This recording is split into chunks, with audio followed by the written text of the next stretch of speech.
la palabra, o quizás el consejo, la preocupación, la observación más recurrente entre los cristianos cuando se acercan a nosotros como pastores, particularmente cuando viene un hermano, lo más recurrente es que me dicen: ya no aguanto con esto que estoy viviendo. Literalmente, ya no aguanto con esto que estoy viviendo. ¿Hasta cuándo?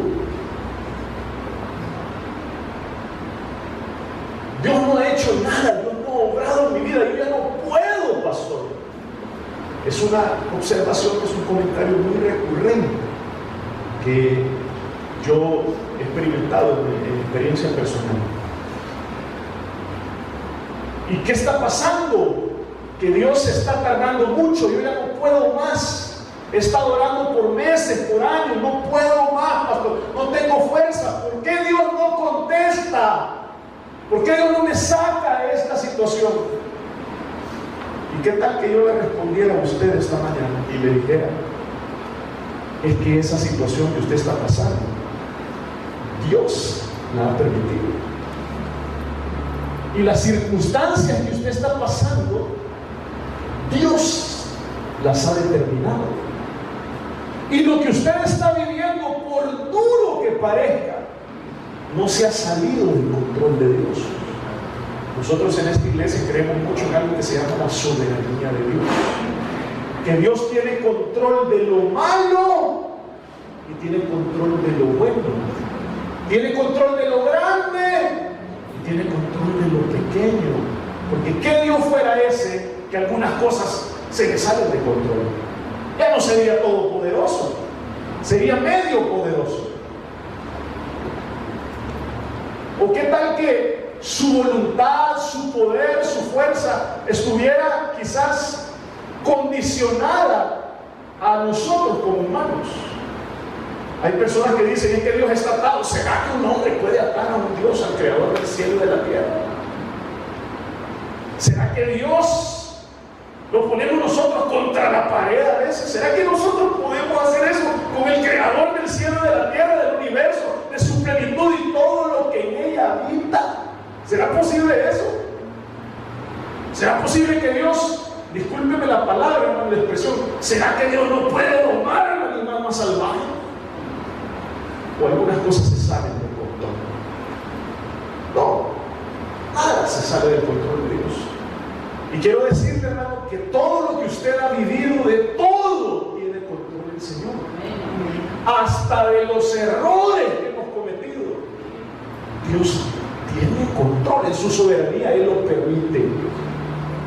Amén. Un poquito, amén. Pero Dios lo controla todo, es soberano. Aun cuando usted y yo estábamos sin Cristo y fuimos rebeldes y vivimos una vida perdida, Dios, usted llegó hasta donde Dios le permitió que llegara. No permitió más lejos. Usted no fue más lejos porque es que yo, la verdad es que vino conciencia a mí y yo la verdad es que dije: no, fue Dios. Él pone en nosotros el querer como hacer las cosas. Y nada se sale de su soberanía y de su perfecta voluntad. Nada. A veces nosotros decimos: es que estás jugando con Dios. No, hermano, con Dios nadie puede jugar. Nada. ¿Usted cree que un puntito ahí va a jugar con un Dios soberano?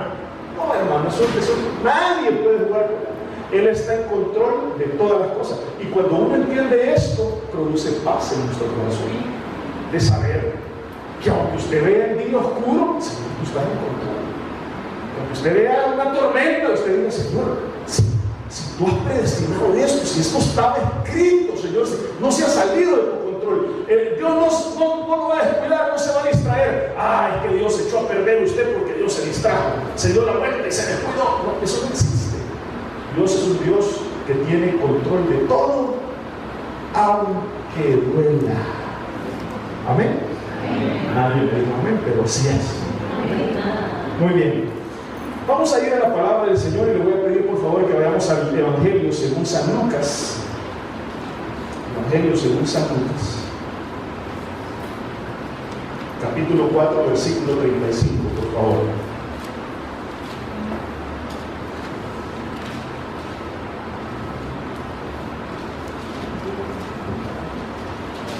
Cuando lo encuentre me dice amén. Nosotros lo vamos a proyectar, pero lo animo para que usted siempre ande su Biblia. No importa que sea su celular, electrónico, pero que usted también lo verifique, hermano. ¿Lo tiene? Lucas, capítulo, dije Lucas, o no era Marcos, Marcos, capítulo 4, misericordia para el predicador. Misericordia, por favor. Marcos, capítulo 4, versículo 35. Crucifíquenlo. Marcos, por favor. Capítulo 4, versículo 35. Misericordia. ¿Dónde está el amor de Dios? Muy bien, ¿lo tiene? Dice así la palabra del Señor. Marcos, ¿lo tienen, hermanos? Mateo, capítulo. No, hermano. Marcos, capítulo 4, versículo 35. Dice así la palabra del Señor. En aquel día llegó la noche y les dijo: pasemos al otro lado. Y despidiendo a la multitud, ¿qué dice? Le tomaron como estaba. En la barca había también con él otras barcas. Versículo 37. Pero se levantó una gran tempestad de viento y echaba las olas en la barca de tal manera que ya se anegaba. Y él estaba en la popa durmiendo sobre un cabezal. Y le despertaron y dijeron: Maestro, ¿no tienes cuidado de nosotros que perecemos? Y levantándose reprendió al viento y le dijo: calla y enmudece. Y cesó el viento y se hizo grande bonanza. Y les dijo: ¿por qué estáis amedrentados? ¿Cómo no tenéis fe? Entonces temieron con gran temor y se decían el uno al otro: ¿quién es este que aún el viento y el mar le obedecen? Hasta ahí vamos a ver. Pasemos al otro lado. Palabras textuales del Señor Jesús, para darle un poco acerca del contexto de esta palabra. Pasemos al otro lado. Antes dice: en aquel día. ¿Cuál día? Bueno, ese día había sido un día en el que habían estado bien ocupados los discípulos junto a Jesucristo. Habían andado sanando paralíticos, habían estado en la multiplicación de los panes, habían estado haciendo milagros. El Señor Jesús había estado muy ocupado predicando la palabra de Dios. Y entonces en aquel día, ese era el día, un día muy ocupado. Y entonces Él le dice a los discípulos una expresión que le dice: pasemos al otro lado. Y despidiendo a la multitud, note, había una multitud delante de ellos. Hay otro evangelio, que es el evangelio de Mateo, que también explica la historia y dice, hay un dato curioso. En el otro evangelio dice que: y haciéndolos entrar en la barca. Hablando del Señor Jesús, de sus discípulos, dice: y haciéndolos entrar. En el otro evangelio deja un detalle precioso, claro, que los discípulos probablemente no querían entrar. Porque si dice: y haciéndolos entrar, o sea que quizás no querían, quizás le dicen: Señor, mira, quedémonos aquí, mira, Señor, que no sé, no podríamos ir de día a esto, mira, Señor, estamos cansados, mira. Y el Señor dice: haciéndolos entrar, y vamos, haciéndolos entrar. Entonces dice que se va en la barca al otro lado y le dice: pasemos al otro lado. Es lo único que él dice. Y dice que despidiendo a la multitud, le tomaron como estaba en la barca. Y dice que habían también muchas otras barcas. Versículo 37, y aquí comienza el asunto. Y se levantó un gran viento y se levantó una gran tempestad. Oiga, quiero ponerlo un poco en contexto. Va en esa barca el creador del cosmos, del universo, el que creó los mares, va adentro. Y qué curioso que cuando él le dice: vamos a pasar al otro lado, súbanse. Qué curioso que en ese momento se levanta el viento y una gran tempestad. Se le salió de control quizás, probablemente, pero quiero decirle que no se le salió de control. Dios estaba queriendo hacer algo extraordinario en la vida de los discípulos, darles una lección de fe que no se enseña en ningún pizarrón. La fe verdaderamente solo la vamos a aprender en medio de una tormenta. Usted puede aquí estar escribiendo y diciendo y qué bonito se ve, así tiene razón, pero la fe verdaderamente va a venir solamente cuando estás pasando una prueba, cuando estás en medio de la dificultad. Entonces se llegó la clase de Dios en la práctica para los discípulos. Y entonces le dice, pasemos al otro lado, se levanta el viento, se levanta la tormenta y aquí comienza el problema. Déjenme hacer un paréntesis, hermano. Yo recuerdo que hace mucho tiempo, por la gracia de Dios, tengo 24 años de matrimonio. Mi esposa no está aquí por cuestiones, ella está en La Vega, vive en Las Vegas, pero por la gracia de Dios tengo 24 años de matrimonio. Pero yo recuerdo que cuando éramos novios, yo tenía una moto, no hace mucho, hace poquito. Y entonces yo tenía una moto, era una motocross, pero no tenía foco, y hacía un ruido, un escándalo, y esa cuadra la oíamos, ¿verdad? Y entonces, pero mi mamá es la culpable porque mi mamá está comprando esa moto. Y entonces, bueno, yo tenía esa moto. Esa moto era mi medio de transporte. Y yo era a las 9 de la noche y andaba sin luz. Y con esa gran matraca. Y entonces, yo recuerdo que yo tuve 4 años de novio con mi esposa. Y mi esposa vivía allá por la colonia América. Y yo recuerdo que para poder ir a ver a mi esposa, yo me tenía que ir con la matraca esa. Y yo feliz, era mi novia, allá en la colonia América. Y me tenía que atravesar todo el centro para llegar hasta allá. Recuerdo una noche, hermano, 6, 7 de la noche, yo quería ir a ver a mi novia. A ustedes no les ha pasado eso, pero yo soy carnal. Estaba desesperado por verla. Y nada me iba a detener. Entonces dicen a mí. Entonces vengo. Y recuerdo que hablo con mi novia y me dice, mira, no te vengas, me dice, porque yo creo que va a caer una gran tormenta. Me dice, ¿qué gran tormenta ni que 8 cuartos? Agarro mi matraca, hermano. Agarro mi moto. Y entonces salgo en mi moto. Atravesándome todo el centro, pero yo iba ahí. Y ella me dice, ya no te vayas a venir. Se va a venir una tormenta, pero un recio. Y yo le voy a dar una sorpresa. Yo voy a llegar con la matraca de la gloria, hermano. Bueno, quiero decirle, hermano, saliendo de la casa, ya casi entrando al centro, se viene el aguacero, hermano. Una tormenta, pero caía de todo, hermano. Y yo iba, hermano, yo no sé si ustedes han tenido la experiencia de andar en moto, pero cuando está lloviendo recio, y se anda sin casco, porque yo imprudente total, hermano, sin lente ni nada, hermano, nada, así, a capela. Entonces, recuerdo que iba, hermano, y se viene el aguacero, hermano. Y mira, hermano, cuando vas en velocidad y las gotas están grandes y pegan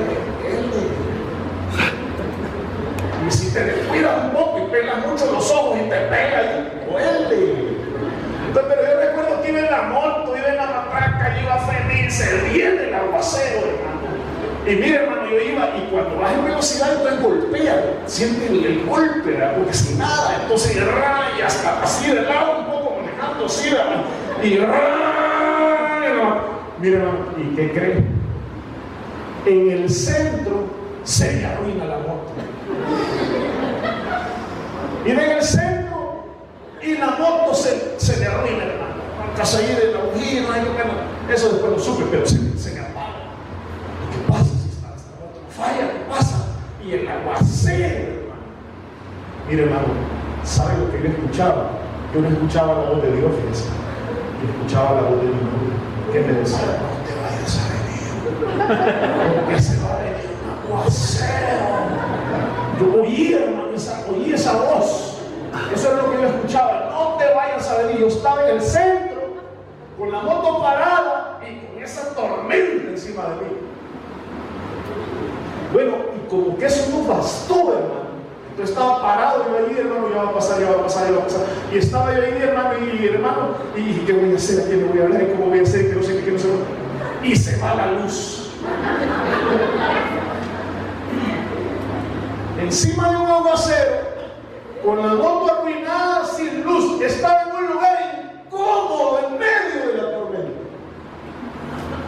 Y recordaba esas palabras: no te vayas a venir. No te vayas a venir, se va a venir un gran aguacero. Yo le he escuchado esas palabras. Bueno, hermano, a lo mejor la ilustración no lo encuentra, pero lo que quiero ilustrar, vale la redundancia, es que finalmente arreglé el asunto, me llegaron a auxiliar, la moto se arregló, todo lo que usted quiera. Pero quiero decirle algo: después de la tormenta, yo ya no fui a mí.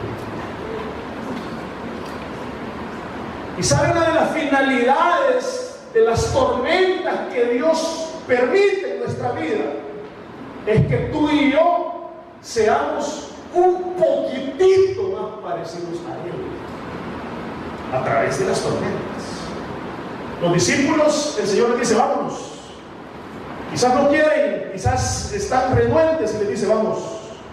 Y cuando están allá, se levanta la tormenta. ¿Sabe una cosa, hermano? Ahí iban 4 pescadores expertos, pero de repente se levanta la tormenta y de repente los 4 pescadores expertos están desesperados y diciendo: no, morimos aquí.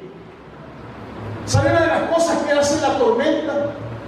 Es que te quita el control a ti. Y entonces el problema es que nosotros nos desesperamos porque decimos: yo no tengo el control de esto, Señor, ¿qué está pasando aquí? Y una de las finalidades de las tormentas es que Dios, a través de la prueba, a través de la tormenta, a través de la tribulación, te quita el control y tú ya no te sientes seguro. Y comienzas en tu corazón a decir: ¿qué está pasando? ¿Esto por qué? Y comienza un montón de situaciones. Perdónenme si a lo mejor voy a abusar un poco de la Escritura, solamente a manera de ilustración. A lo mejor alguno de los discípulos quizás se quedó por ahí, no se sabe. ¿Qué tal que alguno de los discípulos se hubiera quedado en tierra, en la orilla? ¿Sabe que hay cristianos que nos gusta quedarnos en la orilla, en lo seguro, en lo firme? Quiero pensar, hermano, que había alguno que se quedó ahí y veía la barca de lejos y decía: se los dije, ahí está difícil la cosa, se hubieran quedado aquí no pasa nada, aquí está todo seguro. Hago una pregunta: ¿qué prefiere usted, hermano? ¿Quedarse en la orilla, quedarse en lo seguro, o estar en la tormenta pero con Jesús? Yo prefiero estar en la tormenta pero saber que Él está conmigo. Y entonces hay algunos que muchas veces preferimos la seguridad: Señor, que me cuenten otros qué fue lo que pasó, que me den el testimonio otros, que otros sean los que están ahí en medio de todo, pero yo me quedo aquí segurito. Yo así de lejos veo desde la orilla, puerto seguro, aquí en tierra firme. Pero Dios a alguien le está diciendo esta mañana: vamos a pasar al otro lado, te voy a sacar de tu comodidad. No quiero que te aferres a lo que tú crees que es seguro y que es cómodo, porque el cristianismo no se hizo para los cómodos ni para los que creen que todo debe de estar seguro. Se hizo para los obedientes, para los que dicen: Señor, donde tú vayas yo iré, pero que tú estés siempre conmigo. ¿Alguien puede decir amén? Amén. Entonces dice que se fueron y allá se levanta la tormenta. Quizás en tu vida se ha levantado una tormenta y quizás tú has perdido el control de tu vida. Tú dices: Señor, ¿qué está pasando? Quiero decirte que Dios ha permitido esa tormenta. Yo hace un tiempo prediqué una porción de la Escritura que dice que el Espíritu Santo tomó a Jesús y lo llevó al desierto. No fue el diablo el que te lleva al desierto, no es el diablo el que te pone las tormentas, es Dios el que levanta tormentas para que nuestra fe sea edificada, para que tú tengas un testimonio poderoso para usarte. ¿Alguien me está captando? ¿Me está siguiendo?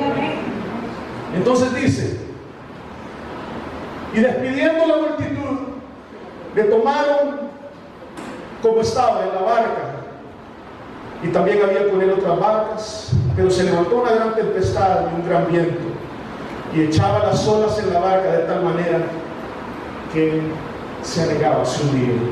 Los discípulos creían y decían: esta barca se va a quebrar en pedazos, nos hundimos, nos morimos. Quiero decirle que la tormenta que se ha levantado en su vida, Dios no la ha levantado para hundirte. Dios la ha levantado para darte fe, para edificar tu vida. Y quizás ahora duele, quizás ahora no encuentras sentido lo que está pasando, pero quiero decirle que esa tormenta no se ha salido del control de Dios, y Dios la ha permitido, y no la ha permitido para hundirte, la ha permitido para edificar tu fe. Y dice que Él estaba en la popa, y dice que Él estaba, los discípulos estaban afligidos. Los discípulos estaban desesperados, estaban temerosos. Ellos venían de ver milagros de parte del Señor Jesús. Venían de ver multiplicación, venían de ver levantar paralíticos, darle vista a los ciegos, venían de ver milagros. Y ahora que estaban en la tormenta, hoy estaban dudando. Como que yo si lo hubiera visto, le hubiera dicho: que no lo han visto hacer lo que hace. Ahora ustedes creen que han perdido el control. ¿Quién levantó esa tormenta? Él la permitió. Tanto control, tanto dominio tiene el Señor sobre todo, que le dice, se para y le dice a la tempestad: calla y enmudece. Y dice que se hizo una gran bonanza. Quiero decirle que Él puede decirle a su tormenta: calla y enmudece. Pero muchas veces Él la permite para edificar nuestra fe, para que nuestra fe crezca, para hacer una gran historia con cada uno de nosotros. ¿Cuántos dicen amén? Amén. Y esto es algo, hermano, un comportamiento calcado del ser humano. Yo le hago la pregunta a ustedes: ¿de qué tiene temor usted? ¿Cuántas veces lo ha dejado de ver? Nunca lo ha dejado el Señor. Y ahora lo va a dejar, no lo va a dejar. Él está con usted en la barca, en medio de la tormenta. Y si Él está con usted en medio de la tormenta, todo va a estar bien. El Creador del cielo y de la tierra está con usted, está a su favor. Todo estará bien.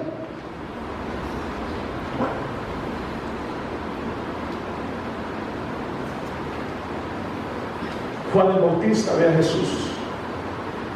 Y cuando lo ve, dice: he ahí el Cordero de Dios que quita el pecado del mundo. Lo conoce. Nadie se lo presentó, lo conoció al verlo. Pero después, unos capítulos después, Juan el Bautista manda a uno de sus discípulos a buscar a Jesús y le dice: vayan y díganle que si era Él o hay que esperar a otro. Mire, lo conoció al verlo frente a frente, pero un par de capítulos después estaba dudando si era Él. Pero ¿sabe por qué dudaba? Porque Juan el Bautista estaba preso en ese momento. ¿Sabe cuándo dudamos del Señor? En la crisis. En la crisis comenzamos a dudar si Dios está en control, si Dios me ama, si Dios me va a sacar de ahí. En la crisis. Y dice que van los discípulos. Yo no sé si usted hubiera querido ser uno de esos discípulos que mandó Juan. Vayan donde Jesucristo, y pregúntenle si era Él o esperaremos a otro. Y yo me imagino a sus discípulos llegar a ser los chicados, ¿verdad? Y me imagino que uno se veía a otro y le decía: ¿le dices tú o le digo yo? O dile tú. O tú. Y yo me imagino estando delante de Jesús. No voy a dar otro ejemplo porque no digan que estando delante de Jesús, los dos discípulos, y le dicen los dos aguachicados: Señor, hola, ¿qué tal? Cielos, aquí nos manda Juan el Bautista, mi profeta. Pues no sé, él nos dijo que viniéramos dijéramos y que te preguntáramos que si eras tú o esperaremos a otro. Yo me imagino ese momento, Jesús. Wow. Mi profeta.